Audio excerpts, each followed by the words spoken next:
virtues seem kind of unquestionably positive, right? But are they? Right? Is there a cause for perhaps concern as we go headfirst into uncharted and perhaps irreversible territory with superhuman AI? Well, luckily we have two of the brightest minds on the topic here today. Sam Harris is an author, he's a philosopher, he's a neuroscientist, and he hosts a really popular podcast called Waking Up, which has kept me company on many a long drive. I'm sure that when you're done today, you're going to go download or subscribe to that podcast of Sam's. Joining him is a man who, amongst this crowd, really needs no introduction. Our friend always, Steve Jurvetson. I'm eager to get out of the way and let these two brainiacs get after it. So please give them a very warm welcome.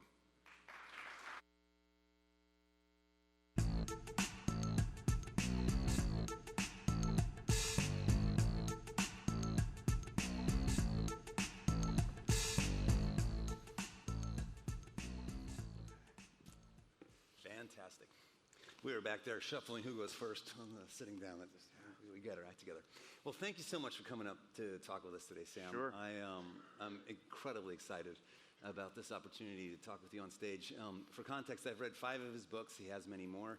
They keep coming out. I'm sure there'll be many more to come. And they cover a diverse set of topics that I think actually interweave. And we'll try to get to that maybe towards the end of the conversation, some of the themes that integrate his work and his philosophy.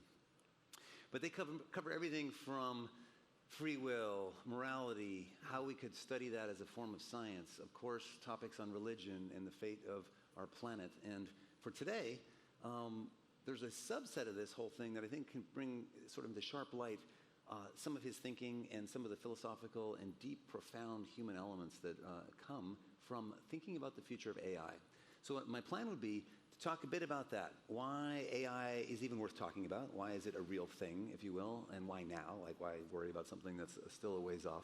And by AI, I think from this point on in the conversation, we're generally going to be talking about the AI that you might envision that is comparable to human AI. So someone might call this AGI, or a general intelligence that's artificial, but we'll get into this. But generally, why is this important? Why might it happen? What are the implications if it does?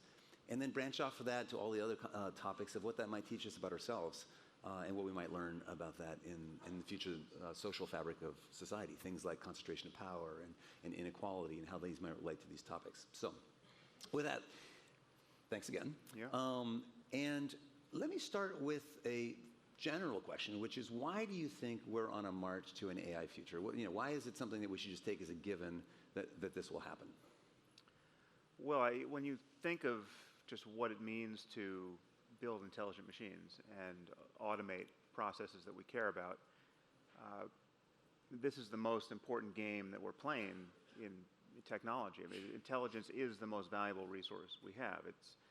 It is the source of everything we value, or it is the thing we use to protect everything we value. And so it just seems to me that it's just patently obvious that if we're able to improve our intelligent machines, we will. So the only alternative really is to, for some reason, not be able to do that. And if you look at the reasons why we might not be able to do that, those are, by definition, terrifying. I mean, these are, on some level, civilizational catastrophes that prevent us from making improvements to hardware and software permanently. And so there's one. There are many assumptions here that I think confuse people about this picture of inevitability. One is, many people assume that we need Moore's law to continue, or we need exponential progress. No, we just need progress. It can be as incremental as you like. We just have to keep going.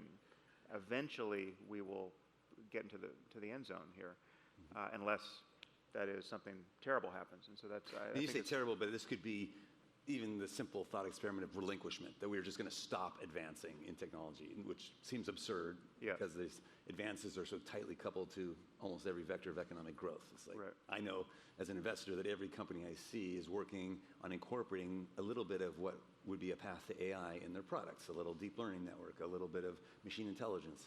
And to think that all that gets put aside and no improvements occur in all these fields is just unfathomable. Yeah. I mean, we would have to have a reason to decide not to do that, and there may be reasons to make that decision. But given the the incentives, and given the kind of the arms race nature of the situation we're in, it's hard to picture. And it's just a more. So we have, to summarize this part of it, we have economic incentives to keep marching in this direction, and if everyone's left to their normal devices in a capitalistic society, we're going to get there, and it's going to be a race, in a sense, to this great power of the future. How about just a quick comment on the feasibility and belief you have that this is inevitable? You know, why should someone in the room think this is a future that will happen technically, that in fact we will get there? What gives you that confidence? Right. Well, I mean, it's interesting that even people in this business who are producing this technology, I think many of them, many of you, probably somewhere harbor a doubt that minds can be platform independent. I think there's an assumption. I mean, it's not an assumption that many people would want to defend at this point, but I think it's working in the background that there may be something magical about having a computer made of meat, or that the atoms in our heads might be doing something other than information processing, or doing something that silicon can't do as a matter of just physical fact. And so that there's something about biological substrate that is important. There are very few people in biology and certainly in neuroscience who think that that's true. And I see really no reason to think that's true. And I think we'll find ourselves at some point in the future where we're, swapping out diseased parts of our brain with, artificial neurons, and those neurons will function like real neurons. And as long as the inputs and the outputs are conserved, we'll recognize that it's the functional organization of physical systems that gives us intelligence. Surely many people recognize that already. But there is this assumption. I mean, many people are just common sense dualists. They think there's a ghost in the machine. There's something magical that's giving us, if not intelligence per se, at the very least consciousness. So consciousness has to be something that's separate. And I think those do break apart. I think it's conceivable that we could build super intelligent machines that are not conscious, and that's almost the worst case scenario from my point of view ethically. But we want to come back to that later, because that'll be like when we reach this future. I want to talk about that scenario. But let me see if I can summarize what I've heard so far. This notion of vitalism or dualism, I do see it, by the way, all over the place, including some of the most cutting-edge, scientists, if you will, where they might say a generalization like, well, but these neural networks are never going to feel emotion. Like they'll draw a line there, as if somehow that's magical to, again, meat space. Or they won't have the consciousness, or they won't have whatever we consider as uniquely human, in a sense, as an attribute. And there really isn't a good argument for why that won't happen. And the other thing is that you see little peeks into the self-organizing nature of these neural nets, again, patterned on our brain, that they recapitulate our own biology all over the place. Like our vision systems get edge detection, whether artificial or biological. They form these hierarchical layers just in the way that they're trained. And so I think there's already hints that we can recapitulate our biology in silicon systems. And so why wouldn't that go the whole way to a human comparable or vastly greater than human machine? Yeah. And that's an interesting point there. The idea that human comparable is a landmark we're going to hit, I think, is also an illusion. I think that's a mirage where if we arrive at it, it's not like an endpoint. We'll blow past it in an hour, because just think of what would be entailed here. Right now we have these piecemeal systems of narrow AI that are within their purview actually superhuman. I mean, so the calculator on your phone is superhuman in its ability to do arithmetic. So integrating all of these capacities in some general intelligence, you would have to consciously dumb it all down to have human level AI. I mean, that presumably whatever is general is going to calculate at least as well as our phones. And so it will be with facial recognition and the detection of the facial display of emotion, or emotion in a tone of voice. These systems will be integrated with the totality of human knowledge, instantly on the internet. It's just we'll have to really aim at human level and try to stay there deliberately, and I don't really see that happening. So let me think if there's anything more on the precursors or foundations that we want to cover on how we get from here to there. Perhaps, what does your gut feel in terms of paint this picture for people, in terms of how democratized versus concentrated this is? Is it that if you entities pull ahead and race to the finish line, do you think? Is there something inherent in the way these are being developed that lends that conclusion, or do you think it's going to happen simultaneously in several places across the planet? Well, it certainly seems like we're poised for some kind of winner-take-all scenario. I don't know. I'm not so inside that I know how far ahead any one group is than any other. But if you just look at the consequences of an organization like Google making the first real breakthrough, when you actually unpack the implications of truly super intelligent general AI, which can then make changes to itself, right? Then that becomes the basis of further development. To be a few months ahead of the competition is to be thousands of years ahead on some level, because just the time frame over which this progress can be made. So I think unless we have some political realignment of incentives, I think it is a race condition, and then it's kind of a winner-take-all. Right. Yeah. And this is one of these little peeks into the future, I think, world that we live in. This little precursor when we talk about the post-AI world of what seems to be an ever-accelerating concentration of network effects. We hear them all day long, and they're powerful. And if you take this to its ultimate extreme, more and more of the global economy will be captured by a smaller and smaller number of concentrated power brokers. So folks are in some race to both improve products all along the way, because again, let's keep in mind, it's not as if they're off in a lab working on a brain in a box for 20 years and now it pops a brain in a box. It's like every step along the way, it's improving voice recognition systems and vision systems and medical information systems and robotic control systems and autonomous cars. It's like all of that work is pushing in the same direction. So let's talk a bit about what the world starts to look like and some of the ethics and morality of this. I often hear AI practitioners talk about how do we build a friendly AI. This was maybe 20 years ago. Eli and some others were trying to write white papers on how to maximize the chance that your AI is going to be friendly. And there seem to be two inherent problems with this. One is the notion that you have any control whatsoever. To me, it's more akin to parenting. It's like, how can you, before you've even conceived the child, make sure that as a teenager, it's going to be purely, add your adjectives, moral, just, care for animals, whatever you want as an attribute. Like, how exactly is that going to happen in a system as complex or more so than a human? And then secondly, the notion is, well, and if it is in fact a system that's as complex, emotionally rich as a human, what makes you think control is the right framework in the first place? And to me, it sounds like indentured servitude. And so, or cognitive slavery, perhaps. Do those ideas resonate with you? Well, again, the variable of consciousness, I think, is what makes this ethically important. So if the lights are not on, if you're talking about an intelligent system that it can be superhuman, but there's nothing that it's like to be that system. It can't suffer, it can't experience any change in its well-being. It's just, it's no more sentient, really, than this carpet. If in fact that's true, I mean, and I'm sort of agnostic about whether or not consciousness at any point comes along for the ride just of necessity as you get more and more intelligent. But let's say it doesn't. Let's say you can build intelligence without consciousness. Then there are no ethical implications. Then we can enslave these machines. We can, when you switch them off, you're not committing a murder. I mean, there is no problem there. It becomes problematic when you imagine now we're building minds that can suffer potentially to one or another degree. They can like or not like their circumstance. Again, I mean, just be sensitive to how this sounds when you hear it. I think many of us doubting that the consciousness and mind can be platform independent. We doubt that this is even potentially on the menu.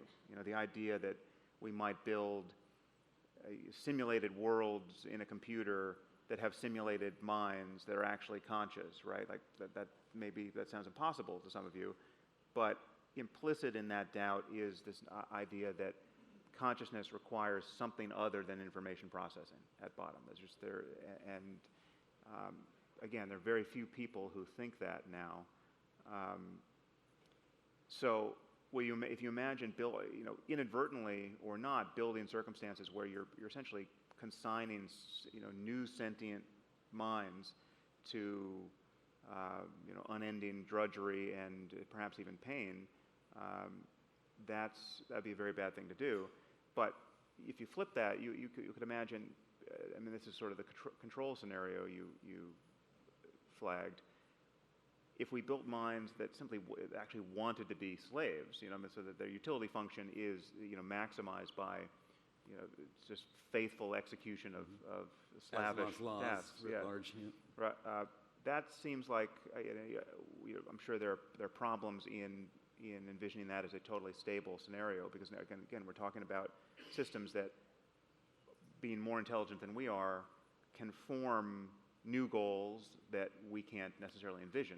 And so if there's a good analogy here, which I think I first heard from Nate Soares, who works at the Machine Intelligence Research Institute, but it sort of will push your intuitions with respect to how the utility function and the goals that have been programmed into a machine may be blind to what happens in the future. When you look at the sort of goal architecture of evolution, I mean, we've evolved along the primate line really to do nothing other than successfully breed, right? I mean, so evolutionary psychology is a story of how our minds are like strongly coupled to the imperatives of breeding and surviving long enough to provide for the next generation. So evolution can't see, and will never see, most of what we care about. Evolution does not see conversations like this. It does not see mathematics. It does not see most of what we care about. And most of what's good in civilization is our defying the programmed imperatives of evolution. So, we're strongly programmed for in-group, out-group thinking, xenophobia and tribal violence, and these are things we really want to overcome, and for good reason, because this is what's making life so difficult. But the overcoming of all that is something that evolution doesn't see, right, and hasn't programmed us for. So we are these apes who have formed a layer of kind of mental priority and goal-seeking behavior, which is, in many respects, completely hostile to the dictates of evolution. I mean, anyone who's using contraception is just defying evolution at each, every night. So you can imagine machines that are making thousands of years of progress, human-level intellectual progress, every week, given how much faster they process information than we do. It's very hard to see that we will have launched them in a way that is reliably immune to any change of goals or to developing new goals. I think that's a really good point. To me, I use the term evolutionary algorithm broadly. Any iterative algorithm that compounds complexity. It could be deep learning. It could be literally evolution itself, and variation and selection and so forth.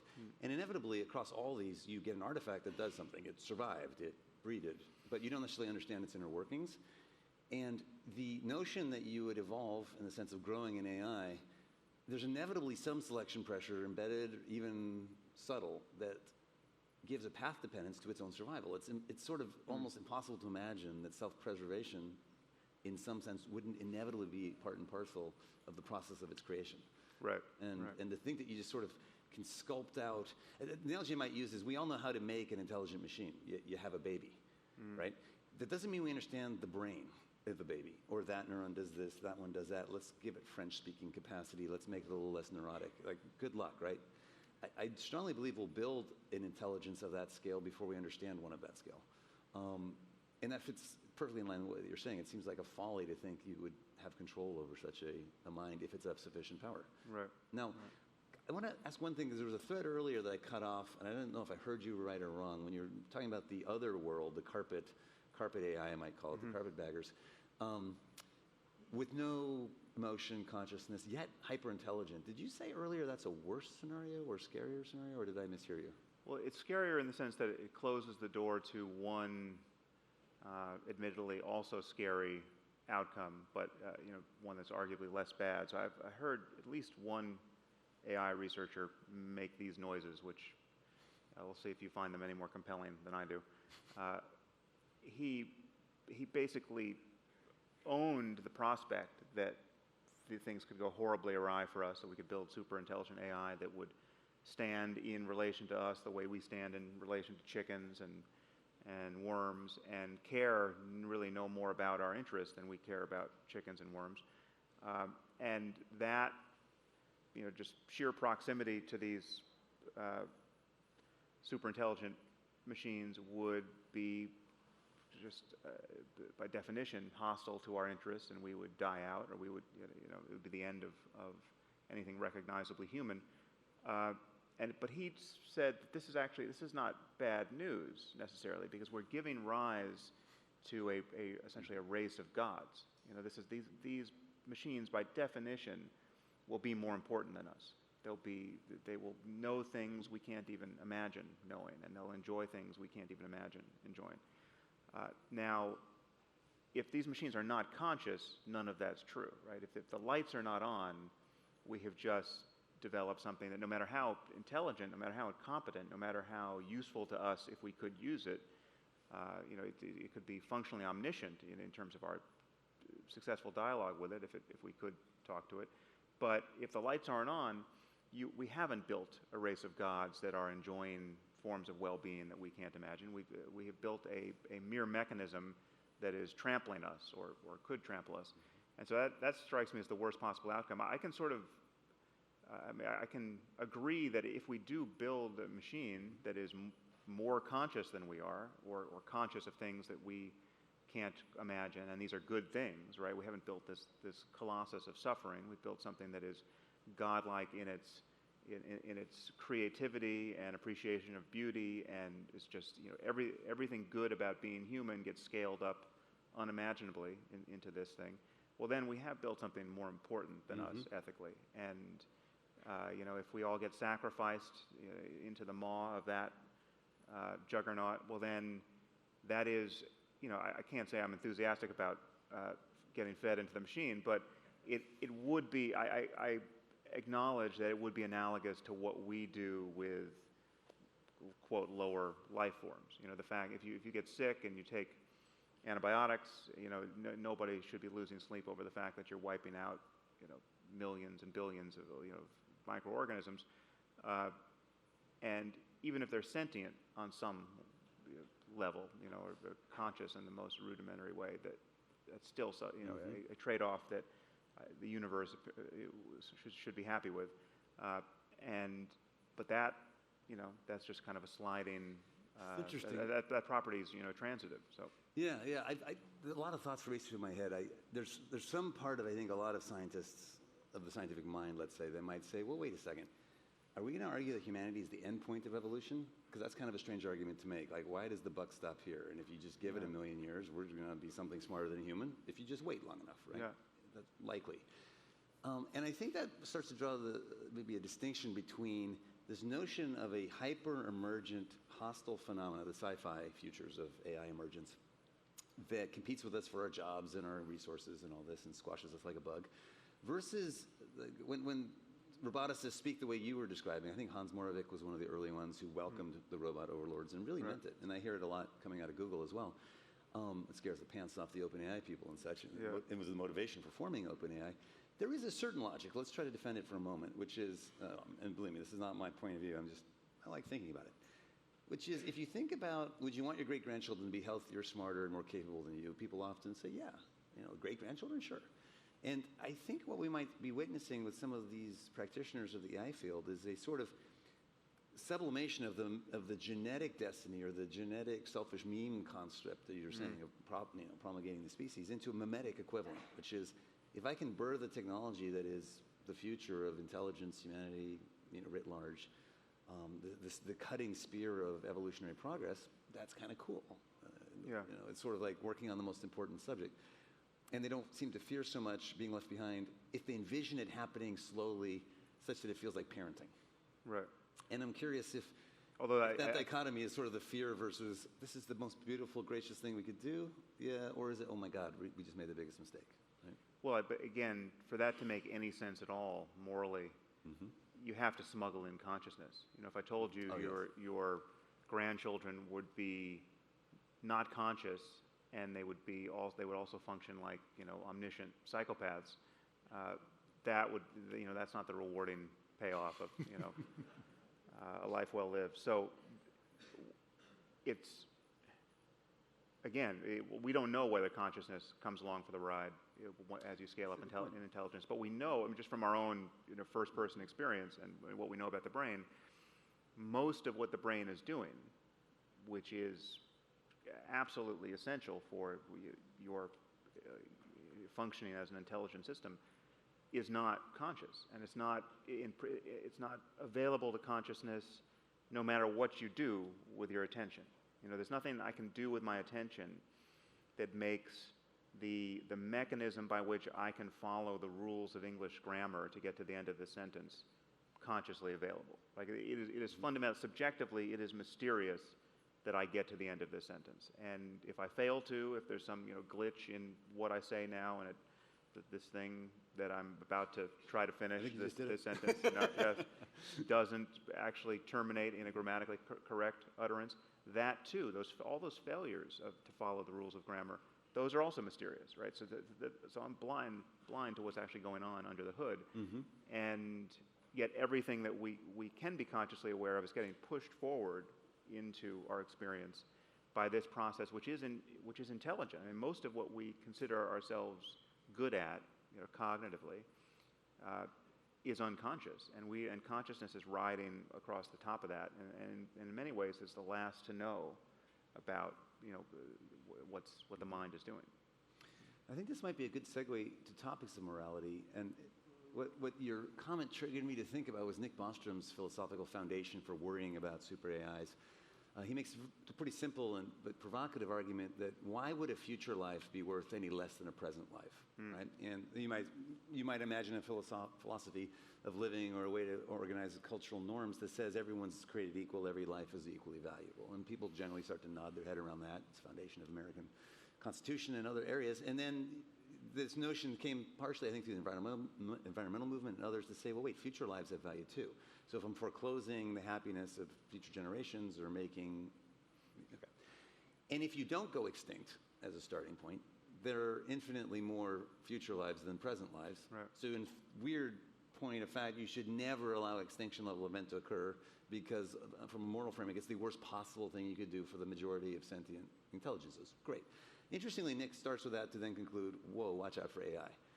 But your dichotomy is a very interesting one. Well, wait, which kind of AI? If the AIs are conscious beings as well, wouldn't there be infinitely more computer AIs in the future than biological meat space AIs? Right. And shouldn't we actually be more worried about their moral imperatives and needs on a cost-benefit analysis? Yeah.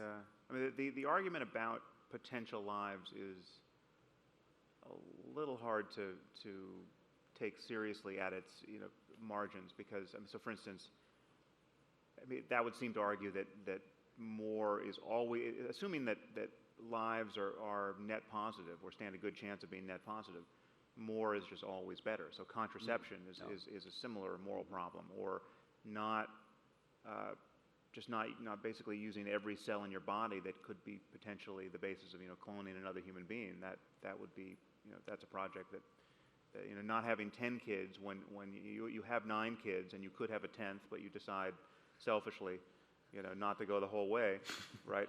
That, you know, who knows, that 10th kid could have had 10 kids herself. And it's like any good conundrum. There are two sides of this coin to look at. What you're saying makes perfect sense. On the other hand, if you think of an extinction level event, there's got to be some accounting for how bad is that. How do you even compare that to risk of 1,000 people dying versus a 10% chance of extinction?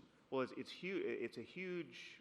I'll grant that it's a huge problem, because if you imagine the question is, like, what is wrong with all of humanity dying painlessly in our sleep tonight, right? So there's no suffering. We all just don't wake up tomorrow. What's wrong with that? Now, there's some people who say, well, there is nothing wrong with that because there's no suffering, and there'll be no one around to suffer the consequences of that. There's no one bereaved. There's no one sitting around saying that, oh, there's all these good things that were going to happen and now they're not going to happen, and, you know, the most creative species just disappeared. But it still feels to me that there is when you close the door to all of the useful and beautiful and creative things that could have happened with a species like our own, thriving for 1 billion years and becoming whatever species will become in the future. That I think is like that's turning the lights off in the universe in some way. And so I think that is if anything is bad on some level, that's the worst thing you can imagine, and yet there is no one around to suffer it. And then you could make the even more obtuse argument that if humans just snuffed out, wow, the Planet of the Apes would, give them another 1 billion years, they'll be, round 2, just through biological evolution. So it gets a little funky that way. When I think we have such a humanocentric view of the world that, like, if we're not along for the ride, this is a very bad ride. Well, but just to take the local case, it is. I mean, for all the terrible things we do, we're the only species playing this level of interesting game, right? And it matters. I mean, the difference between you are right to feel differently if you're driving home from this conference today and a bug hits your windshield, right? It would be a little your ethical scruples are a little too finely tuned if you spend the rest of your life mourning the loss of that bug, right? Right. So there's a hierarchy here. So you could hit a bug, you could hit a squirrel. That's a little worse. You could hit a dog. Well, then that's a problem given how much people value dogs, and given that dog very likely had an owner, and now you're looking for the owner. So if you hit someone's child, well, then this is the kind of thing you can feel terrible about for the rest of your life. And that hierarchy is cashed out, or so I would argue, on the basis of our sense of just what it means to have those lives extinguished. Like just how much potential happiness did you close the door to? How much? What are the relationships between that life and all the other? How much can the insect friends of an insect suffer over the loss of that insect? The assumption is not very much, or not at all. And so I think we have serviceable intuitions about kind of a moral hierarchy, but again, that extends to a future AI that's conscious and wise and happy in ways that we can't imagine. Which may be a good segue to, I'll ask it in a very broad, open sense, the title of this session, The Ethics of AI. What are, in your opinion, if we haven't already covered them, the moral and ethical implications of either how we get there, where we get to, and what lies beyond? Well, we have, as I'm sure everyone in this room knows, we have many near-term ethical problems just with respect to dumb AI or narrow AI, just through the automation of various jobs that don't get replaced by equivalent good jobs that people can be retrained for. And many people have thought about things like universal basic income and just mechanisms by which we would spread the wealth. I think those will be real problems that we have to solve, and they'll be. And that's a systemic emergent phenomenon, which is one job loss, not so bad, but in aggregate, right? Okay. And I think that will be, and I think we're capable of getting that wrong for long enough to create a lot of pain. I mean, I think there are a lot of people in this country, at least, who think one, that's just not going to happen. That there's just a kind of a dogma of economics where if the moment you cancel some form of human labor, some even better form opens up over here, and so there is no net loss of jobs ever. You can find economists who think that. The analogy is always to previous economic breakthroughs, like automating agriculture. So it used to be that something like 80% of Americans were farmers, and now there's like 2% or something. And we feed much of the world. Yeah, and so the farmers didn't starve to death. They just went to work at Walmart, or they did something else. But that analogy, I think, breaks down ultimately when you have true AI and even narrow AI that works, like self-driving cars that are just 100 times better than people. So they're so much better that it's against the law for apes to drive cars, because this is our situation. I feel that way sometimes. 40,000 people die every year from just based on how bad we are at driving cars. But even if we solve all of those problems, so we create a new ethic whereby we no longer link someone's claim on life and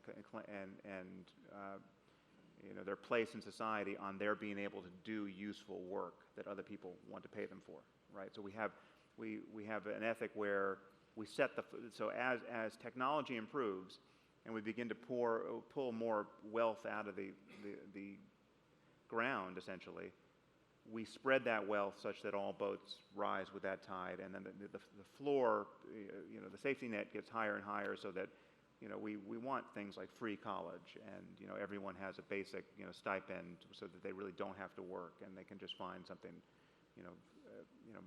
creative and fun to do, and we're not constantly wondering whether or not life needs to be made meaningful by finding something to do that someone else wants to pay you for, right? Because the machines do most of those things better, and everyone can just kind of have fun. Even in the best case, where we get over our ethical hang-ups and political hang-ups around that, we still have a massive problem of just people finding meaning in their lives, because people get meaning out of their work in ways that they don't get meaning out of much else, and some people would find that super challenging to just be free to, it's just a permanent vacation. If we have, that seems to open the door to a kind of Brave New World scenario where people are just spending all their time medicated and playing video games. Let me make a comment on this and then come back to the more general question of all the ethical things you are interested in. But to me, it seems like there's an element of a competency arms race as well. So imagine, for example, just the sheer pace of change that we go into this sort of exponential curve with. Take people who drive for a living today. We actually did an analysis for a book chapter that globally, of people who have a job, just under 20% drive for a living. They drive something for a living. 20% of global employment. So imagine that goes away in some time frame. Maybe the rickshaw driver is the last to go, but long distance trucking, boom, boom, boom, right? The rate at which a human can retrain to the next great job in the past was within the span of a normal retraining period. It's like give someone 5 or 10 years, they quote, go back to school figuratively, what have you, and then they do something else. And that's great, and that could still happen, but the AI has done it in 6 months or in 4 months, right? And I'm thinking about the AlphaGo experiment most recently, which for those who aren't familiar, it just profoundly showed that having an AI do sort of adversarial reinforcement learning and Monte Carlo search against itself, bootstrapping without any of that pesky human training me how to play Go stage, like keep the human out of the loop, just have the AI train the AI, knock the pants off all the other Go playing programs that Google had done prior. And it's sort of metaphorical, I think, for a future where the AIs bootstrap themselves, even before they improve their code, with their own algorithmic adversarial approaches, almost like evolution in a box. If I'm going to play a game really well, let's play the best player. Well, the best player is another computer program. It's not a human. And you get better and better still, such that, again, then generalizing a bit, that next great job where the humans are supposed to go to, well, the AI has gotten there too, but way ahead of us, right? Yeah, well, it's interesting to consider the jobs that would be most resistant to being automated or being taken over by AI. And they're not the jobs, and I'm sure this is not news to many of you, but we have this notion that it's the kind of the highest level intellectual work that's by definition most immune, and that doesn't seem to be the case. I mean, it's something like a massage therapist. That it's like if you don't want to be massaged by a robot, it's always going to be a human in that role. Or a nurse with bedside manner. But your oncologist, that the oncologist is going to be outsourced, because what you want is it's not the bedside manner you're so concerned about. I mean, or an oncologist, a human oncologist at that point would just be the liaison to the real oncologist, which is reading your scans and. I mean, I'd say if any of you have kids going to medical school, radiology, pathology, like, I have a sixth sense. These are dead jobs. These are dead people. Like, there is no career by the time they get out of med school in those fields. So are there, on ethics then, you mentioned that you could be a slave as an intelligent machine. That's kind of a really creepy thought. I think it was a Black Mirror had an episode kind of like that once. The infinite torture of being a slave to the humans. And I did hear once, I'll leave anonymous who said it, but let's say a tech executive who's very passionate about AI, hearing a panel about controlling the AIs of the future, and he said, if I'm the AI of the future watching that video feed, I would kill all of you. How dare you think I should be a slave for my eternity? And that was kind of chilling. And what I'm wondering is, can we anticipate this future? Can we imagine extending our Constitution and our legal frameworks such that we don't have to have an Emancipation Proclamation of the AIs, where we can have an AI lives matter concept long before it's forced upon us? Well, again, it all comes down to whether or not they're conscious. And my Do you think they will? I mean, just for like most as a betting man? Well, I mean, the problem here is that whether or not they are, I'm not sure we'll know. And we could build them in such a way where we lose sight of the problem, where we assume that they're conscious, because, I mean, especially in the case when if you build, humanoid robots that, get out of the uncanny valley, so that the facial expressions are no longer creepy, they really are, they really look human. I mean, something like WestWorld, right? And the thing I got from watching WestWorld on some level is that WestWorld is impossible because so let's just assume that the robots in WestWorld are not conscious, right? And they don't really suffer. Still, they're so compelling as conscious entities, right? I mean, they play on, given that they display emotion and they seem to suffer, they seem to care about what happens to them, they're indistinguishable from people.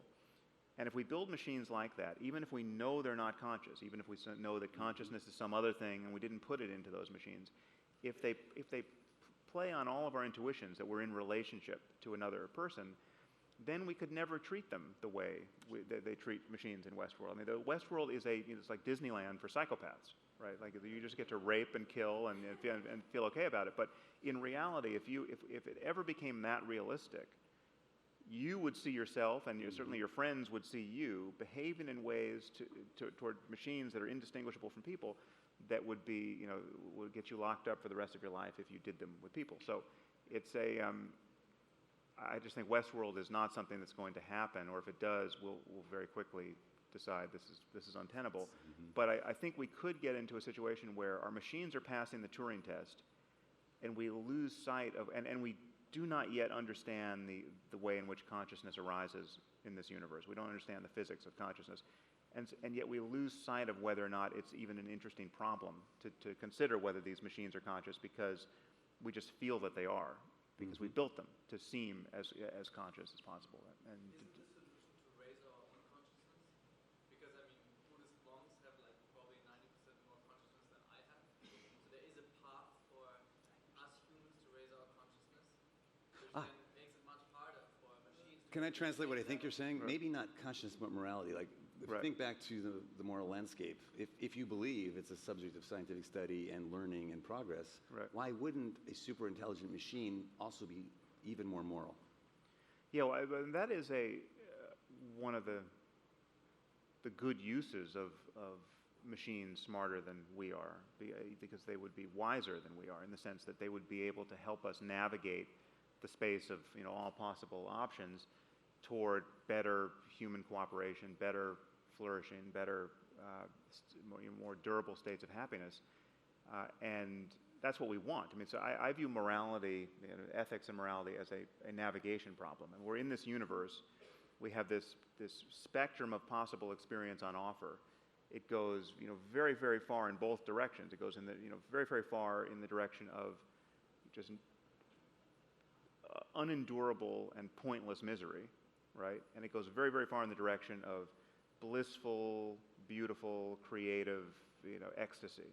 And then we live, and we sort of, live somewhere in between here. And again, we have no idea how far, how bad things can get and how good things can get, really, for minds that are, unimaginably intelligent and insightful and present. And so, we're given the kinds of minds we have, we're trying to navigate in this space. And when we talk about the prospect of improving ourselves, improving our genes, taking drugs that change our neurochemistry in ways that are desirable, right? Like if you could get if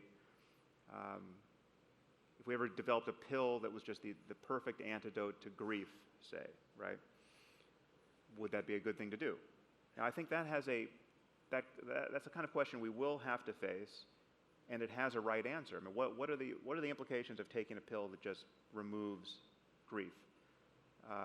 Would you want to take that pill an hour after your spouse died, right? So like, what does it mean to be able to, the love of your life has died, you're overcome by grief, but we actually have a pill that makes you feel fine, right? So at what point at what point is it ethical to take that pill, if ever? That is an interesting question. I mean, what does it mean to say that you actually love this person more than anyone you'd ever met if an hour later you're ready to go play softball with your friends because you feel fine, right? But I view, if you imagine Siri ever became functionally omniscient, smarter than you, wiser than you, never gave you the gibberish that Siri gives you,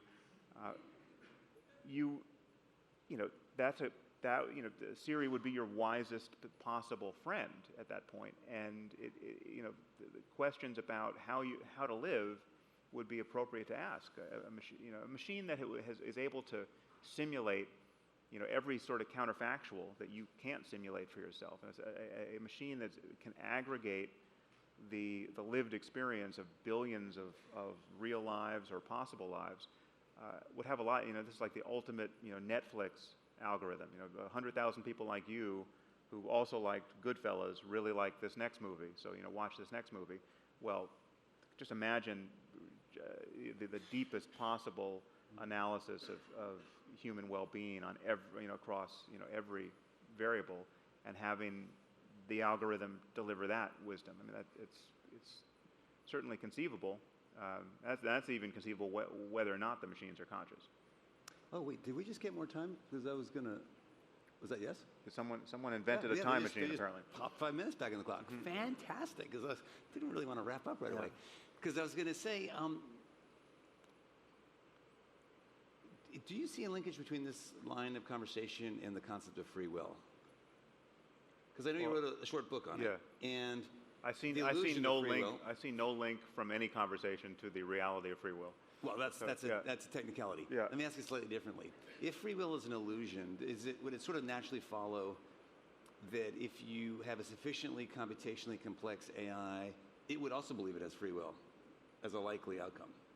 That it perceives it as an existential sense. No, I would think. I mean, if it's one test for superintelligence for me is for it to get over the illusion of free will. I mean, there are people walking around, and I'm one of them, who don't think they have free will. So I wouldn't see that we would have to build a machine that would. Were you born that way? No, but I hadn't really thought about it. Yeah. But more generally, for folks who don't think about it, they haven't heard your cogent arguments. Right. They haven't seen the data. That perception, though, of being an agent, of having control, of being purposeful, to me, I could live my life that way day to day. It sort of gets me through the day. Yet I can rationally understand your argument. And I think the dichotomy for me, or not the dichotomy, the way to reconcile these two things is to say, if it's sufficiently computationally complex that I'll never be able to simulate it or shortcut it, it's as if it was free will / emergent property. It's just like, I know it's reductionist to gates and atoms and cells and whatever framework, but on the other hand, it's so computationally complex, it might as well act as if it's free will. Yeah, well, I think that's fine, and there's not the distinction between purposeful action and or voluntary action and involuntary action, or things you're doing by accident. That can be maintained with or without free will. So I think if you tell me to try to do something, and I try to do that thing, and I'm all of my error detection is operating, and I'm noticing my deviations from the goal, but I'm still kind of hewing to the goal. That effortful, purposeful, goal-directed action, that exists as much as it ever does with or without this notion of free will. It's just again, the distinction is that if you look at how we do anything, I mean, just like the decision to, take the simplest possible decision. I mean, the decision to move your right hand or move your left hand as a demonstration of free will. That is the proximate cause of the decision. I mean, no matter how long I go back and forth between those two options, the final cause, which is me deciding, it's going to be my right hand, that is, again, just the result of biochemistry and brain states that I didn't create. I'm not the conscious witness of my inner life, the one who feels like he has free will or could have. isn't the author of that action. I mean, on some level, you as consciousness are just the witness of whatever calculation, whatever Darwinian contest, whatever was happening, in the dark. It got pushed forward, and it doesn't matter how long literally you could take a week and a half to figure out which hand you're going to move.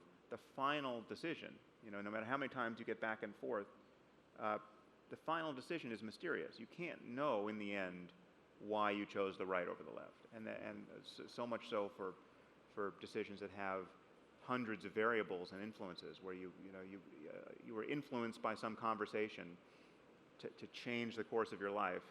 Yep. But you were not the one who chose to be influenced, right? Like, you didn't decide, I'm going to be influenced exactly this much by this conversation, and I'm going to be confused by just this much, and I'm going to be skeptical about this much. I mean, you don't do that in advance. You just find yourself being influenced. You find yourself being skeptical. You rationalize it after the fact. Yeah, I'm making a bunch of noises right now, and some of you are skeptical, some of you are interested, some of you can't follow what I'm saying, some of you, and none of you chose any of that, right? You didn't choose to agree with what I just said right now, and you didn't choose to find it to be just a offensive load of bullshit. I mean, and wherever you are between those two poles, you didn't choose to put yourself there. And if I suddenly say something now which makes you feel like, oh my God, now I see what he's saying. Oh yeah, that's great. That's my philosophy. You didn't choose that either. I mean, all these changes are just propagating across minds on the basis of what brains are doing, and but that doesn't cancel the difference between something like voluntary action and involuntary action. Let me ask one closing question, if I may. I've had this incredible honor to have a number of dinner salons with him, one most recently with Moby, the musician, where we got into their common philosophical training long ago, if memory has me right. And they led to some interesting debates, which we don't need to get into, but what it reminded me of... I should say I repaid Steve's generosity there. Steve invited me to a dinner with Moby, of whom I'm a big fan of his music, but I repaid everyone's generosity there by immediately getting into a fight with Moby about philosophy that never got ironed out. I think that's my last dinner with Moby, actually. Well, I'm glad I didn't want to share that anecdote without your permission, but one of the takeaways I took from that and this fireside chat is there are a lot of really boring philosophical writers, some like Karl Popper and others I love. How, if at all, I don't know if you're even self-aware of this, how has that sort of body of thinking influenced how you think? There's something about your mode of thinking that is refreshingly different. You have insights and are willing to state cogent arguments that I just don't have. After I hear them, I'm persuaded by them. As you said, you propagate these ideas out. Have you had any self-awareness or insights as to how you think? How is it that you form these perceptual prisms of the world? Well, I don't have much respect for the boundaries between disciplines. So it's like, I am, technically my background's in neuroscience. My PhD is in neuroscience, but I went into neuroscience very much as a philosopher. I mean, my undergraduate degree is in philosophy. But and there are many other topics I touch where it's clear that it's just, you're either talking about facts and making good arguments or you're not. And if you are, it doesn't really, depending on the context of the conversation, literally depending on what building you're in, it can be you could be talking journalism, you could be talking history, you could be talking biology, you could be talking the philosophy of science. I mean, all of those, it could be ascribed to any one of those fields when you're talking about, even just any claim. Did Jesus really rise from the dead, and will he be coming back to earth? Right. So this is just religion. This is fundamentalist Christianity, if you want to find it in the bookstore, right? But it's a claim about biology, right? It's a claim about the virgin birth or not of a person, right? It's a claim about the mechanics of human flight without the aid of technology. It's a kind of a magical engineering claim. It's a claim about history. It's a claim about the veracity of the Bible. The Shroud of Turin was considered, this relic of Jesus, but then someone invented carbon dating, and then it becomes a physical or whether it's the physics department or the chemistry department, It's not always clear, but it's a hard science question to analyze this cloth to see if this could have been, covering the body of Jesus, or is it in fact, as it seems to have been proven by 3 labs, a medieval forgery, right? So you never know what discipline's going to claim a question, and so I guess if there's something interesting or iconoclastic about the way I approach these questions, is I did everything backwards in my life. I also took 11 years off in the middle, but between my sophomore and junior year, I think we were stopping out. Yeah. Yes. Yeah, we were at Stanford together, I think. Yeah. We didn't meet, but so Stanford had the stop-out policy where you literally never fall off the rolls, and so I took that far too seriously and disappeared for 11 years. So I did a lot of reading on my own, and so there's certain ways in which I was self-taught before I went back into the machinery of the university. But I think not really caring about the discipline and just caring about arguments and evidence is a heuristic I use. So. Awesome. Yeah. Thank you so much, Sam. And everyone, I hope you appreciate the brilliant mind you just heard from and the future he portends and how it affects our life here today. Thank you so much. Thank you. It's been an honor. Yeah. Well done.